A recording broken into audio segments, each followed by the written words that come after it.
Mga kapatid, mga minamahal kong kababayan.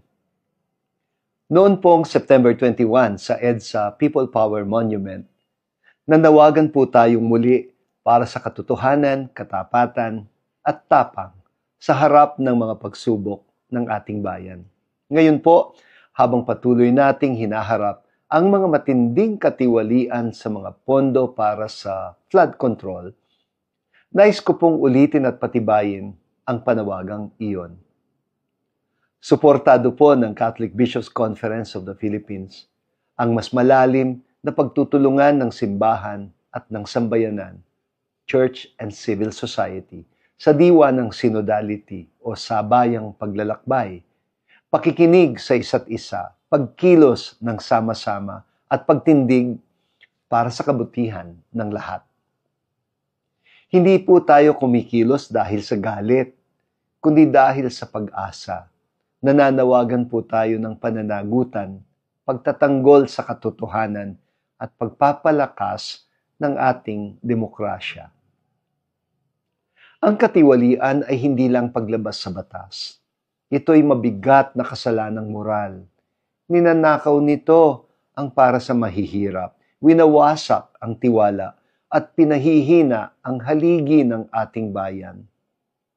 Kaya naman kasama natin ang sambayanan sa panawagang panagutin ang sangkot sa paggamit at paglustay ng mga pondong pampubliko, ibalik ang ninakaw at wakasan ang sistemang pampulitika na ginagamit ang pera ng bayan para sa pansariling kapakanan at para gawing dependent at mahihina ang ating mga komunidad. Laging umaasa sa ayuda. Para naman sa mga nasasangkot at ngayon ay nabibigatan ng konsensya dahil sa hiya na hinaharap ng kanilang mga pamilya, nais kong ipaalala na may 3 hakbang ng tunay na pagbabago at pagbabalik loob.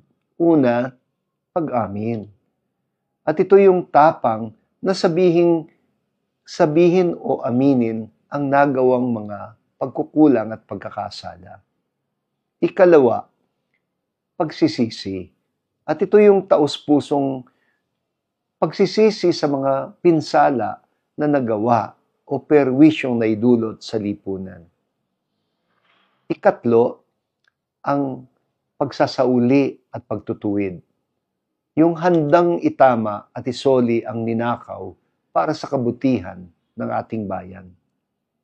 Kapag mayroong pag-amin, pagsisisi at pagsasauli, ay mas madali hong lumago ang tunay na pagpapatawad at pagkakasundo.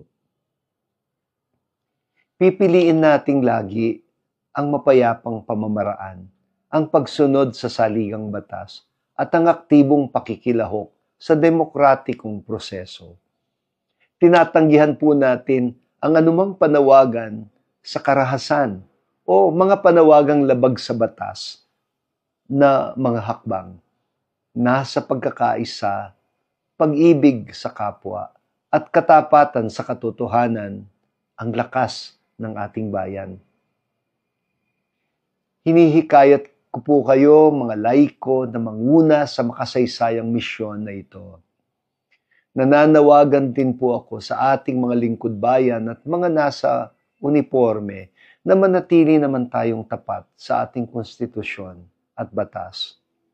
At inaanyayahan ko po ang lahat ng may mabuting kalooban, anumang relihiyon o paniniwala o partido, na magtulong-tulong tayong magtayo ng lipunang ang kapangyarihan ay paglilingkod, hindi pribilehyo. Ang pamamahala ay pananagutan, hindi palakasan.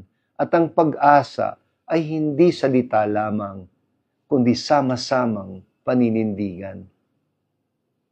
Hindi po tayo laban sa tao, kundi laban sa sistemang nagdudulot ng kasamaan at pagsasamantala. At naniniwala po ako na sa tulong ng Diyos at sa tapang ng sambayanang Pilipino, mananaig ang liwanag kaysa kadiliman, ang katotohanan kaysa kasinungalingan, at ang pag-ibig kaysa katiwalian. Sa tulong at gabay ng Diyos, sama-sama po nating itatayo ang isang bansang marangal, makatarungan at tunay na malaya. Ito po si Cardinal Pablo Virgilio David, Obispo ng Caloocan at Presidente ng Catholic Bishops' Conference of the Philippines.